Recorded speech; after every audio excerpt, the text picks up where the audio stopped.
Sir, ಈಗ ನೀವು ಮೊನ್ನೆ ಸುದ್ದಿಗೋಷ್ಠಿಯಲ್ಲಿ ಒಂದು ಮಾತನ್ನು ಕೂಡ ಉಲ್ಲೇಖ ಮಾಡಿದ್ರಿ. ಅಂದರೆ ನಿಮಗೆ ಅದರ ಬಗ್ಗೆ ಮಾಹಿತಿ ಇದೆ, ಇದರ ಹಿಂದೆ ಒಬ್ಬ ಅಂದರೆ ದೊಡ್ಡ ದೊಡ್ಡ ವ್ಯಕ್ತಿಗಳ ಕೈವಾಡ ಕೂಡ ಇರುವಂಥದ್ದು ಅನ್ನೋಂಥದ್ರ ಇಂಡೈರೆಕ್ಟಾಗಿ ಸ್ಪಷ್ಟಪಡಿಸಿದ್ರಿ ಸರ್.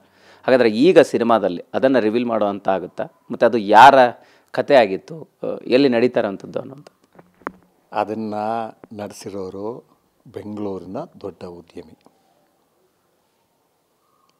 ಮತ್ತು ಅವ್ರಿಗೆ ಇದಕ್ಕೆಲ್ಲ ಬೆಂಬಲ ಕೊಡ್ತಿದ್ದವರು ಶಾಸ್ತ್ರಗಳನ್ನ ಚೆನ್ನಾಗಿ ಅರೆದು ಕುಡಿದಿದ್ದ ಒಬ್ಬ ವೈದಿಕರು.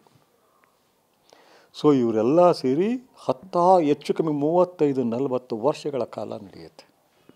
ಇದು ನನಗೆಲ್ಲೋ ಕೇಳಿರೋ ಸುದ್ದಿ ಅಲ್ಲ, ನನಗೆ ಖಚಿತವಾಗಿ ಗೊತ್ತಿದೆ. ಯಾಕೆಂದರೆ ಅಲ್ಲಿ ಒಂಟಿ ಮಹಿಳೆಯರು ಮಿಸ್ ಆಗೋದ್ರ ಬಗ್ಗೆ ಆ ಒಂದು ಇದಾರಲ್ಲ, ಇವೆಲ್ಲ ಅವರೇ ಮಿಸ್ ಆಗೋದು.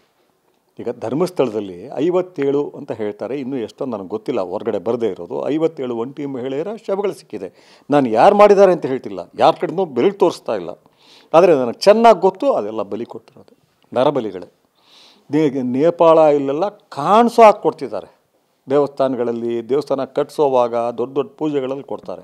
ನಮ್ಮಲ್ಲಿ ಕಾನೂನು ಸಾಕಷ್ಟು ಬಿಗಿಯಾಗಿದೆ ಇದರಲ್ಲಿ, ಆದರೆ ಹೊರಗೆ ಬರಲ್ಲ. ಯಾಕೆಂದರೆ ಒಂಟಿ ಮಹಿಳೆಯಿಂದ ಯಾರು ಬಾ ಅಂತ ಕರ್ಕೊಂಡು ಹೋಗ್ತಾರೆ 1000ರಿಂದ 5000 ರೂಪಾಯಿಗೆ.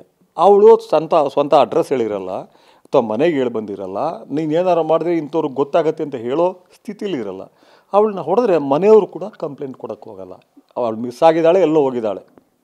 ಇದು ವ್ಯಾಪಕವಾಗಿ ನಡೀತಾ ಇದೆ. ಬೆಂಗಳೂರಿನಲ್ಲಿರೋ ದೊಡ್ಡ ಇವರು ಮಾಡ್ತಾಯಿದ್ರು, ನನಗೆ ಖಚಿತವಾಗಿ ಗೊತ್ತು. ಸರ್, ಈಗ ಸಿನಿಮಾದಲ್ಲಿ ನೀವು ಕೂಡ ಒಂದು ಪ್ರಮುಖ ಪಾತ್ರದಲ್ಲಿ ಕಾಣಿಸ್ಕೊಂಡಿದ್ದೀರಿ. ಸೊ ಒಂದಿಷ್ಟು ಟ್ರೇಲರಲ್ಲಿ ನೋಡಿದಾಗ ಗೊತ್ತಾಗುತ್ತೆ. ಬಟ್ ನಿಮ್ಮ ಪಾತ್ರ ಏನಾಗಿರುತ್ತೆ, ಏನು ರೆಪ್ರೆಸೆಂಟ್ ಮಾಡುತ್ತೆ ಅನ್ನೋಂಥದ್ದು ಸರ್ ಸದ್ಯಕ್ಕಿರೋವಂಥದ್ದು? ಸಾರಿ, ನನ್ನ ಪಾತ್ರದ ಬಗ್ಗೆ ನನಗೆ ಗೊತ್ತಿಲ್ಲ, ಲೀವ್ ಇಟ್. ಸದ್ಯಕ್ಕಂತೂ ಗೊತ್ತಿಲ್ಲ. ಸೊ ನನಗೆ ಈ ಪ್ರಶ್ನೆ ಕೇಳ್ತೀನಿ ಅಂತ ನನಗೆ ಗೊತ್ತಿರಲಿಲ್ಲ. ಮುಂದೆ ನೋಡೋಣ ಅದನ್ನು.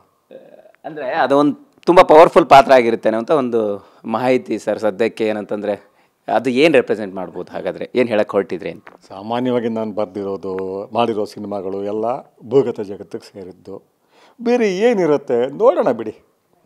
ಯಾಕೆ ನನಗೆ ಗೊತ್ತಿಲ್ಲ ಯಾವ್ಯಾವ ಏನೇನು ತೊಗೊಂಡಿದ್ದಾರೆ, ಯಾರು ತೊಗೊಂಡಿದ್ದಾರೆ ನನಗೆ ಗೊತ್ತಿಲ್ಲ. ನೋಡೋಣ. ನಿರ್ಮಾಪಕರು ಏನೇನೋ ಬುದ್ಧಿವಂತಿಕೆ ಕೆಲಸ ಮಾಡಿರ್ತಾರೆ, ನಿರ್ದೇಶಕರು ಮತ್ತು ನಿರ್ಮಾಪಕರು. ಅದ್ರ ಬಗ್ಗೆ ನಾನೀಗ ಮಾತನಾಡಲ್ಲ.